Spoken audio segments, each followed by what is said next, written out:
Welcome back to We Are Here. I'm your host, Chase Levitt, and today I'm joined by Siaka Massaquoi. Siaka, thank you so much for coming on to the show. What's up, Chase? Good to see you again after America Fest 2023. It was awesome, amazing time. If no one went, you should go next year. Yeah, I'm just happy to be here. Tell you a little something about myself.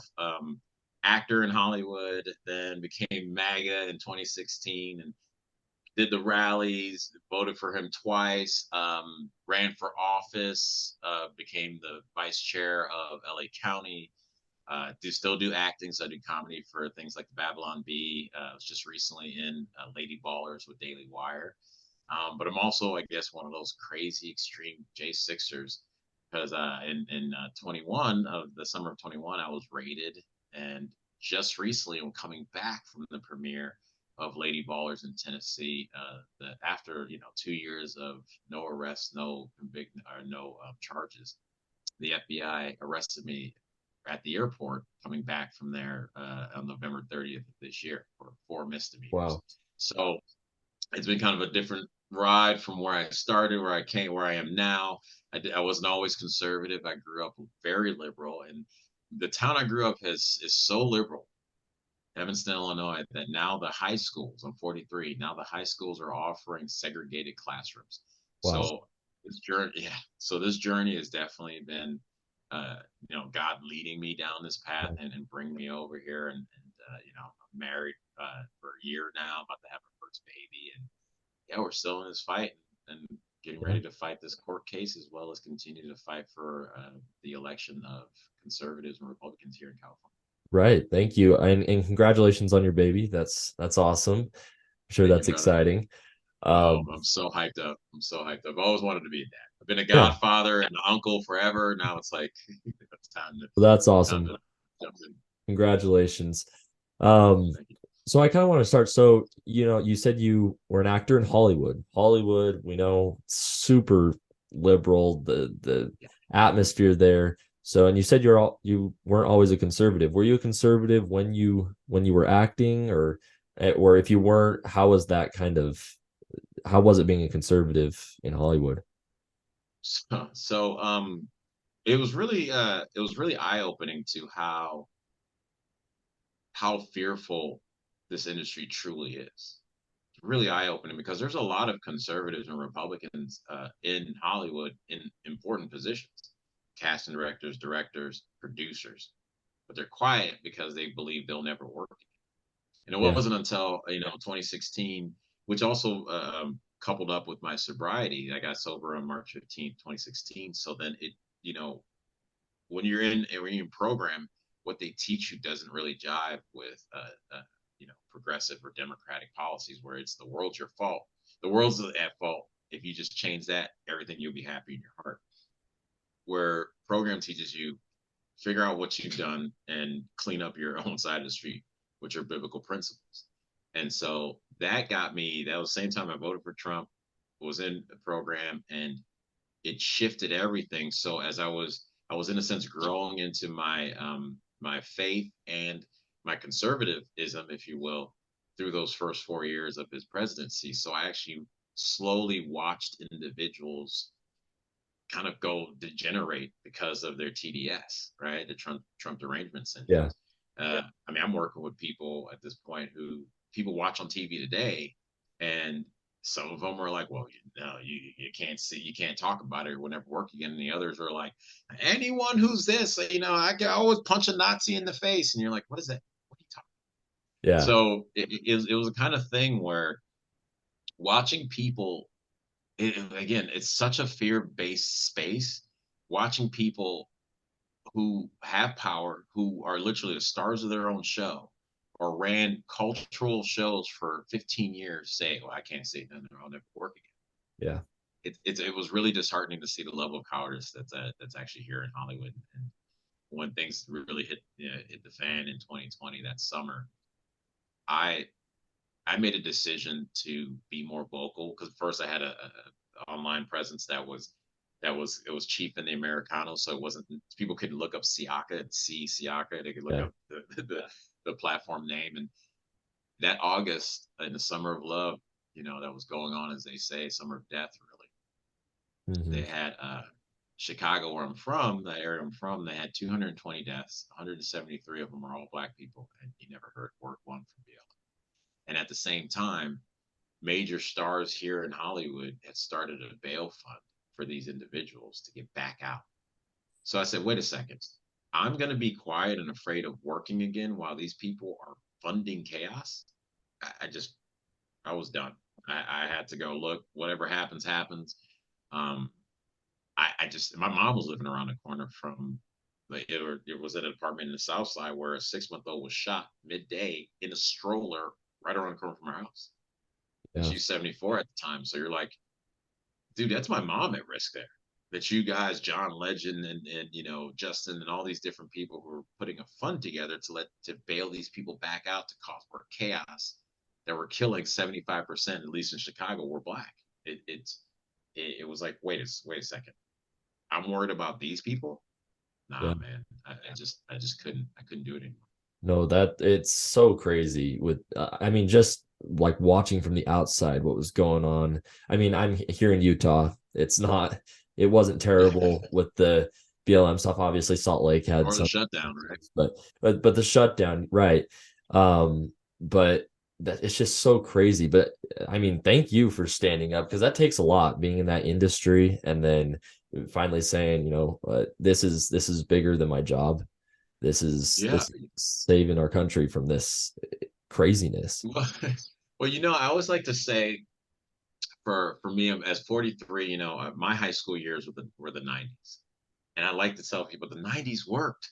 Yeah, Like the 90s, I was taught America's a place where everyone's accepted. I was taught you stand up for your freedom and your choice. I was taught that the government cannot over or should does not have the right to run you over. And I was taught that it's about values, not about a skin thing, right? So that's what I was taught. right. And so to get to this point, and I'm looking, and I'm like, it worked on me. It worked on me to go after a while. Go, wait a second, guys, this is wrong. This is not America. Stop screaming these same things to destroy it, because we can look around the world. Most people don't want to be anywhere else. Most people don't want to go into places where your freedom of speech isn't allowed, where you can't protect yourself. So when the government says it's all shut down, it's all shut down. So they don't understand that because it's been so good here. That's the problem. They don't really understand what's going down. And so for me, it was thank God for sobriety, because that started to clear my head to then make these decisions, or trust in the Lord's decisions to take me down this road. And honestly, I believe I'm on the right path. I believe that this is the path that God has me on. I found my wife that same year I was raided. We got married that year. I was baptized January 1st, 22. She got pregnant. Going to have our first baby in March. So to me, the family aspect, things that I couldn't really find on the other side of the fence when I was kind of doing my own thing, being my own God, if you will, that I desperately wanted, but didn't understand how to achieve that, or what the standards really were. It was just I want to have a girl and be a dad, Right, but now I want to be a husband and a father. And that's right. completely different roles than what I was thinking before. I thank God for God, really. Yeah, for sure. And you talk about the importance of family, and I'm sure having a strong support system within your family had to have been crucial when it came to the problems you faced with January 6th. Do you want to kind of Um, talk about that a little bit more? Talk about your experience, you know, whole thing. in these last 3 years, God has really, and Jesus specifically, has really presented himself, and why we trusted him. Because outside of outside of my mom, there were many people who've known me since I was little and see me go through my struggles as an alcoholic, and see me crash cars and be locked up in jail for DUIs, that were ghosts when I got raided. And that's a sad truth. Outside of my mom, my best friend who I've known since we were 17, but people who, family members, disappeared on me. People who you consider family members disappeared. And a lot of it took about a year before they started trying to come back into my life. And that was that was probably the saddest thing in Yeah. this whole journey. It hadn't been not even the raid or the arrest or the saddest thing where people where it's like, you know who I am, you know me. Yeah. And at the very least, just to say, are you okay? At the very least. And then as time has gone on and getting closer to God, because I do believe all that was so that I could get closer to Jesus.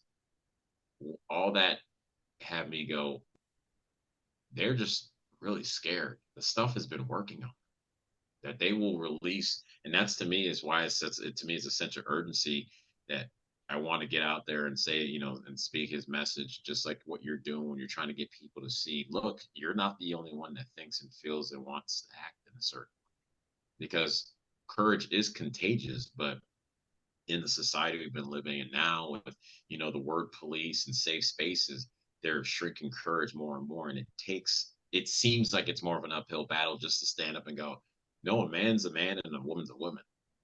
Where courage 40 years ago was, jumping in front of, stopping the guy from robbing you and your girl.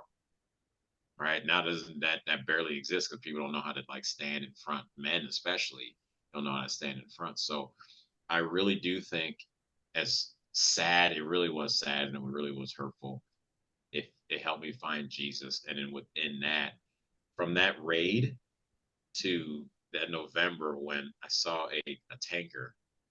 I'm driving back from this event on the highway and I see a tanker. And I believed in God. I didn't believe Jesus yet was the Son of God, And I'm driving and I look up and behind this tanker it says Jesus saves. And Chase, man, it was just there was no question. I don't know why. I'm by myself in the car and I look up and I'm reading the Bible with my girl. We're going to church and I'm like, okay, yeah, I love God. But right there on the back of a tanker it says Jesus saved. All of it made sense. All this, it's just like a wave of just truth and that it was right. And so I don't know if I get there if those people didn't disappear on me, and I know if I would lean in harder on him if those situations didn't happen. But everything's for his glory. Everything's for his glory. It's been amazing. That is awesome, and it really just shows that during the hardest times, there really is blessings that can come from all of it. And I think Oh, your example is a prime example of that. brother, and I like to tell this, and people have seen it if they've seen other interviews. I've talked about it, and I will continue to talk about it because talking about the Lord is important, and we've been pushing him out of our social consciousness. When I was arrested on the 30th, we're getting off the plane, and we're at Burbank Airport. It's a smaller airport, so you get off and you're on the tarmac. So we get off. My wife and my friend Amber, they're up there in front of me. So as I got off, as soon as I stepped foot on the ground, agents, boom, came and grabbed me. They were like, taking you in, you're under arrest for events for January 6th. I'm complaining. I'm saying like I didn't do anything violent. I didn't do anything wrong. Da da da. They separate us, Charlotte and myself, right away. Don't even allow us to talk. They gave her my stuff, took me in, and from that moment on, this is how I believe God was working on this. The day before, we called up friends. We were supposed to take an Uber back. We called up friends who were like our closest couple friends who were super into the Lord. To Yeah, hey, they come pick us up because we're gonna do something for set up our party that following Monday. And Amber being there on the flight with us, Charlotte would have been by herself, taking an Uber by herself as her husband was ripped away, and she's at the time 24 weeks pregnant. Right? What kind of spin out does that do to someone? What kind of emotional chaos could that do? No, God had her. God had Amber with her literally all the way till she got to the car with our friend Tatum and Jennifer Shank of Hollywood for Freedom, and they went and stayed with her that night. People stayed with her all day till like was released out that Friday evening. So she was never left alone.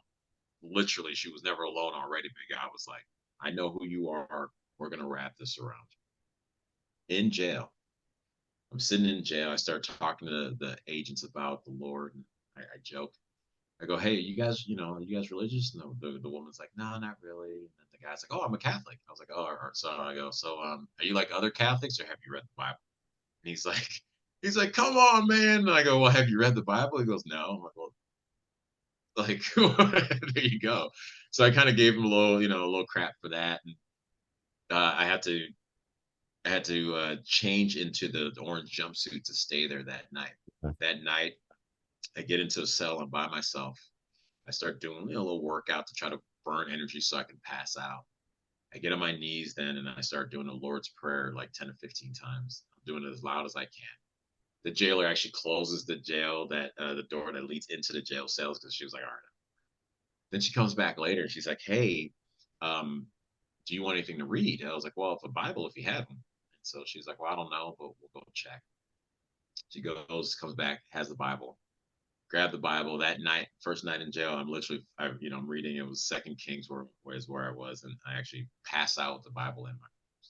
So I'm holding this Bible that first night that I'm away from my wife, locked up behind bars. The next day, the FBI gets me. They take me to the marshals downtown. They get processed all in there. Now they put me back in the outfit that I wore on the plane. Mhm. And since the raid the last 2 years, I get searched every time I fly. I have to go through a longer check-in. I get TSA pats me up and down to go through my stuff, and then at the gate to do the same thing again. That's been going on for 2 years. And Wow. so what I started doing in my last few times traveling, I started wearing shirts that said one shirt I have says "Bring Back God." Another one that Is I was it wearing at this that. one by Yes, yeah, yeah. yeah.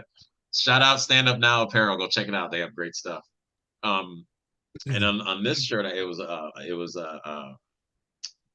is it, Barnabas Company, and on the back had a cross on it that said Jesus saves, right? So Yeah. I like to, when they search me, I'm like, look, everyone's gonna walk by and look and see God or see Jesus somewhere. Like, yep, it's real. That was my whole point of like wanting to wear that while they're gonna stop me. Everyone's in a line. You're gonna have to see God and Jesus. Yeah.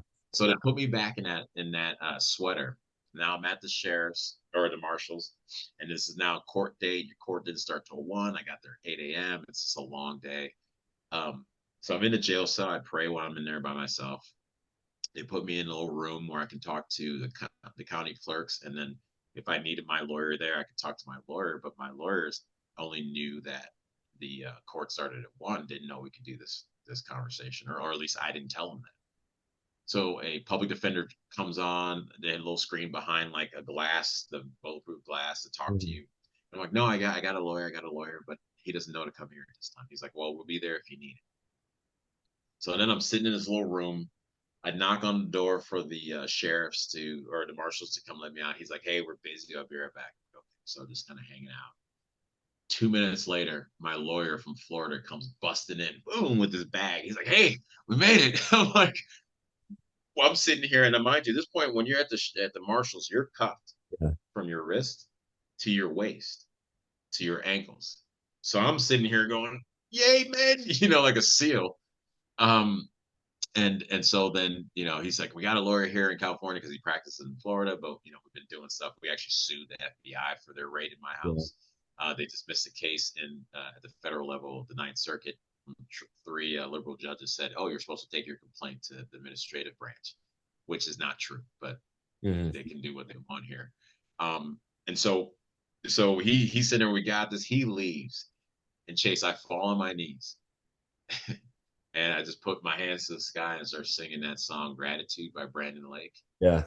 Because that's all I had, and it was it to me it was what else was it?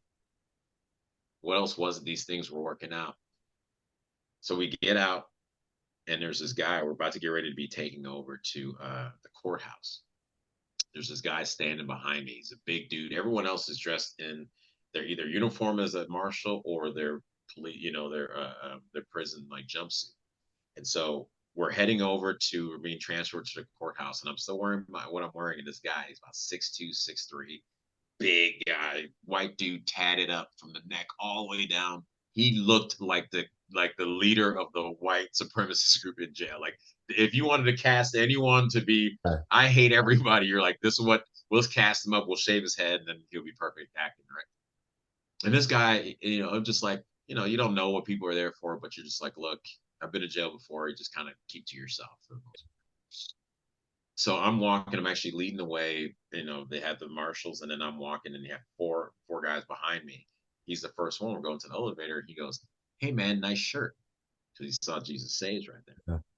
I go, I just so me, I'm a talker, so I turn and go, oh yeah, well, Jesus saved my life, and I was a drunk, and I start going off. He goes, yeah, man, I'm reading the Bible too. Da, da, da, da, da.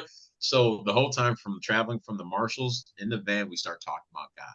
Then we start talking about novels like Count of Monte Cristo and Lord of the Rings and the C.S. Lewis, another dude who's like an older Hispanic guy that looked like Chong from Cheech and Chong, but like with long gray hair.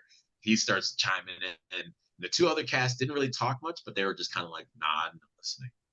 And we're talking, talking, talking. We're talking, bringing it back to God. We get when they get to transport to the courthouse. Now you have to they walk you through the courthouse, so everyone that's going to be there sees you chained up going through the courthouse to go behind to go in the back room where then you go sit inside cells waiting to be called out one by one. You're not just sitting on some benches hanging. So as I walk through, I'm the last one at this point to come through the courthouse. I knew my wife and my lawyer was going to be there. So I was going to just look for them to kind of give them a little high. I look over as I walk in, had about 15 people there just for my bond hearing. Half of them are for the church, Godspeed Church. I don't know if you know Pastor Rob McCoy, that's his Oh church yeah. there. Yeah. Okay. And so about 15 people showed up, half of them from church. And I don't even see my wife or lawyer because I'm so like, I wasn't expecting this, I'm so Yeah. taken aback. I look over and people, they're like, we got you. And they tell me this later. As I turn to walk, they see the cross that says Jesus saves, and I'm literally in chains. And I have my pastor who married us there, Jesse Bailey, turn. He goes, man, he's really a spiritual warrior of Christ. I'm not thinking any of this because I'm just like, oh, I'm just trying to make it Yeah. through. We get to the back, and we're still talking about God. We're still talking about life and stuff. And he was telling me, yeah, I've been in for 18 years. Tall dude. He's like, I've been in 18 years. I was trying to see if I can get out early right now, but I probably won't because I just stabbed a guy last year. he's like, Oh, yeah, yeah, yeah. I was like, oh, yeah, hopefully we can pray for it. And yeah. so we're talking, and then he brings up, he goes, hey, can you pray for us? And I'm like, sure. So I ended up praying back there with these other men who, unfortunately, I committed serious crimes, and they're asking me to pray for them, and we did a prayer. And, they took well to it. One of the major points in the prayer was, and I was saying this for myself, right? Is regardless if we get out or not, I know relying if we're in here or out here, relying on Jesus is the way to go. We'll be taken care of as long as we rely on Jesus. So then the court started, and all the other guys, one by one, kept going and coming back and being rejected. And they all came back and was like, she's such a bee, she's unreasonable, she's terrible, da da da. The magistrate, and I'm just like, in my head, I'm prepared to be locked up because I know other people from J6 they got arrested and then they've been locked up until their first hearing Yeah. in court in DC. So in my mind's eye, I'm like, I need to get myself prepared for this. That's what it is. They call me out as I'm going. The guy's like, man, we hope you get out. We hope you get out. I was like, hey, thanks, guys. Appreciate it. As I walk out now to go back, everybody who was there for me stood up. Everyone's standing. Chase, like the hit that gives you when you have that. Like, remember I told you when I got raided, the people that disappeared. Yeah. Fast forward 2 years later, trusting in the Lord amongst this time, giving myself over to Jesus. Now there's people standing there for me That's on a awesome. Friday evening. Like That is it awesome. just it blew my mind, man. And sorry, I just because it's so awesome. It's so like No, wow. you're good, man. Um, That's, and so we get there, we do the procedure, and then they eventually say, okay, you can leave, or had to do a signature bond. But I leave because you have to get processed out. yeah. Again, this is how God was working, where I didn't even know. I thought that was the end. So I'm leaving thinking I'm done. But apparently, I had to sign the paper, say I'm out, and then the DA had to sign as well. He left. So I left, he left. Court was closing in 10 minutes. The lawyer had the time, was like, oh, there's not enough time. You got to go get him over here and then bring him back over here. And they're going to be done. He's going to be until Tuesday. There's not enough time. Sorry. One of the ladies from church, Tish, who actually named her car, her little speedster car after me, takes off in the courthouse looking for this DA. Finds him in the parking lot on the phone, says, we need you, brings him back. We go over to brings him over there.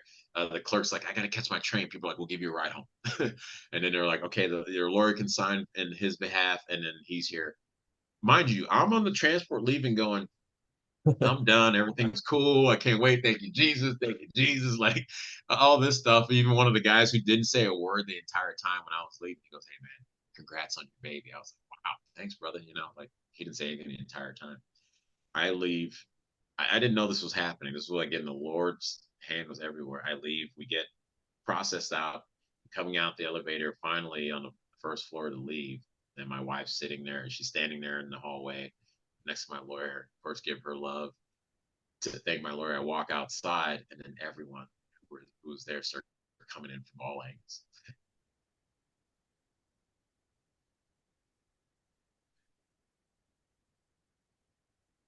That's awesome. That's I mean, all angles, brother.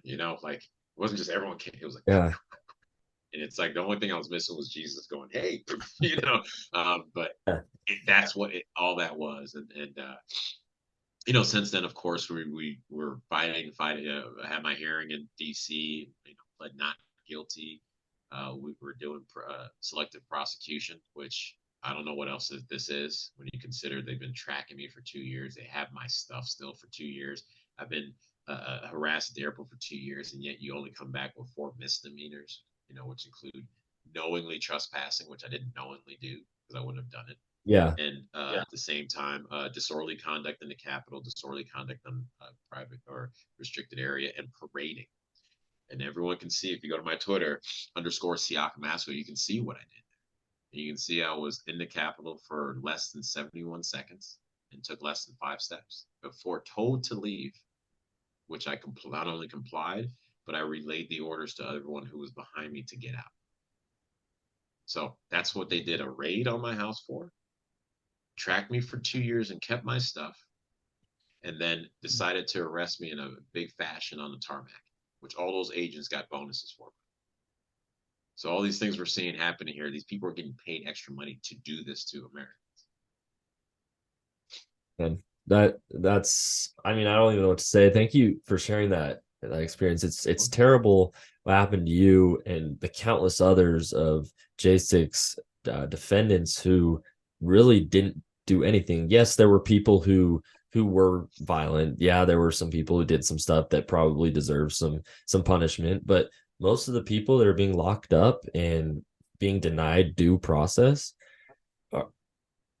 didn't do anything. They were peaceful. I mean, Right? They and were being walked around by police. yeah, People literally locked up and or have been locked up, like the Jake the shaman. He was walked around by the cops. exactly. If it was a break, if you were breaking the law, that's when you execute the response to someone breaking the law. They didn't do anything. Right. It this is going to be, and I'll give you my little theory. It's Yeah, all just came to me. It's like, so we know everywhere the push for the globalists is to get us to like be like China. That's the push. exactly. China with Google actually has the social credit scores where they track everyone with facial recognition, and then you see where you are and whether you can get access to get on a train, plane, even get your articles published or whatever, what have you, get food. So then you look at how can you get, because this is a plan by a whole bunch of people. How can we get the American populace and see how it works here in America? Imagine an event where everyone's going to be in a restricted area where as soon as you walked on the grass, your phone was pinged right away. Imagine all that video content being taken by these phones that you can now collect, gather to put together and tell whatever story you want to tell from run by AI by highly intelligent group of people looking for certain things. Yeah. My contention is this was in a sense a beta test to work something much larger and more sinister coming down the line. Because how else are you supposed to work it? Just like COVID, how else are you supposed to get people to shut down and close up if we don't see how it's going to work? Okay, we saw the percentage of these people over here, we saw over here. These last 2 years, I think, were a test for something bigger, unfortunately. And if we don't, I'll say this, if we don't get out and vote, screw the idea that you're in a blue state and it's what, no, we have to overwhelm the system because that's the system we have. And if we don't show up, statistically, the left shows up about 45% across the board on every election, whether it's presidential or a prime, a midterm election. So it varies only a slight 2 to 3%. Conservatives average about 30%, but then if it's election year, jump up to 50 to 52. So if we were averaging 70%, if they're averaging 45 to 40, 45 to like 50, not doesn't really hit 50 that much, and then we can get over to 70, what happens? We lost 12% of people here in LA because it rained on the day of, 12% of conservatives, Yeah. because it rained the day of.